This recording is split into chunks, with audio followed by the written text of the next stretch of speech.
Hello, I am Katie Stillwell, and my PLC presentation is over nonverbal autistic disorder. Firstly, what is nonverbal autistic disorder? It is a developmental disorder that can be categorized by a variety of social and nonverbal communication, interaction with others, and repetitive or restricted patterns of behavior. According to autismspeaks.com, assisting students with nonverbal autistic disorder can look like encouraging play and interaction, imitating the child's sounds and actions, and focusing on nonverbal communication. This can be through eye contact or simple gestures. Easter Seals Crossroads provides many resources for students with nonverbal autism disorder. They provide parent-to-parent support for community and connection to the parents of nonverbal children. They also have the ability to personalize schedules to best fit the families who are supported by their program. They also provide free access to the library and to the internet for these families and their students. Next, I found Head Start Health. It is a clinician-led program which provides meetings for families that can be at Head Start Health's office, or it can be at the homes of the families. This provides flexible meeting times which support families with tight or busy schedules. The final resource I found was the Association of Child Life Professionals. This program provides families with book links, downloadable resources, and journal articles for advice and information over their nonverbal child's developmental skills and supportive lifestyle habits, and more. Nonverbal autistic students need accommodations in the classroom to support their academic and emotional development. Creating a daily schedule supports students who are unable to adapt to changes in routine while creating a smooth flowing pattern for movement throughout the day.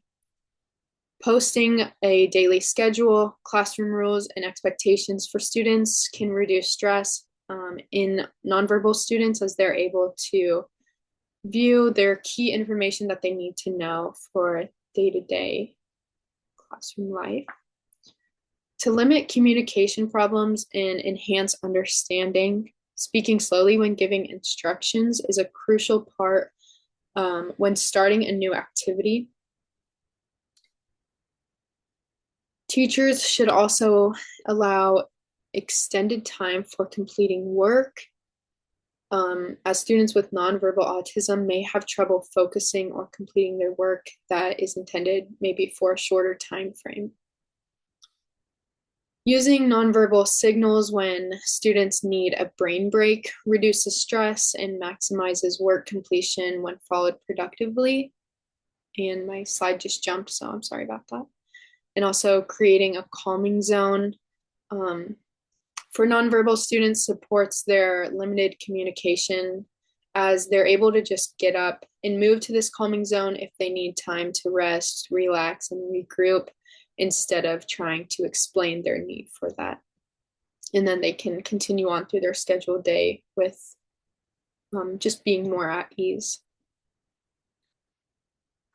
When introducing a new lesson, teachers should provide an overview of the lesson and then clearly state the objective that's being taught. This promotes understanding and limits miscommunication or concern.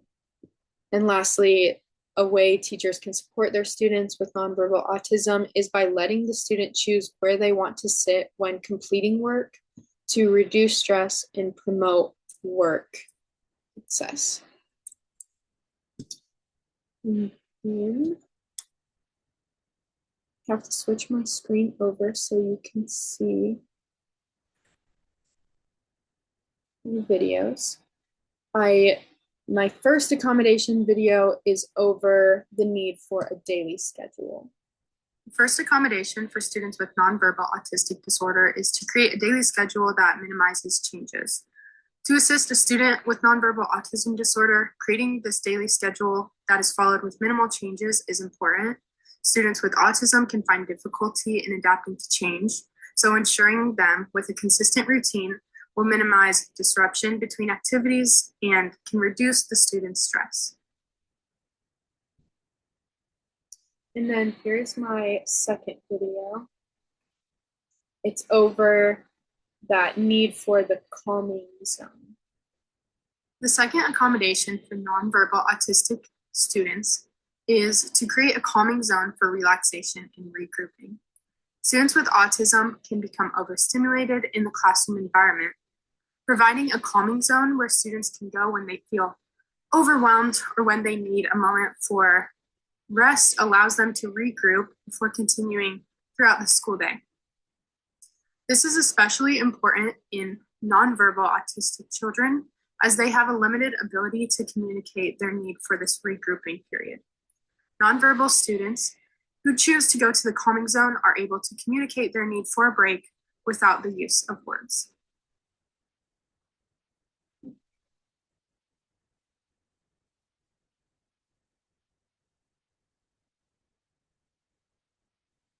And then here are those links that are presented into the slideshow that you can click on and view. I also added 2 other YouTube videos that I found. They were helpful in my research. I'm not going to play them as I'm limited on time, but they're here for your viewing. And just talk more about how to support nonverbal autistic students. And here are my references.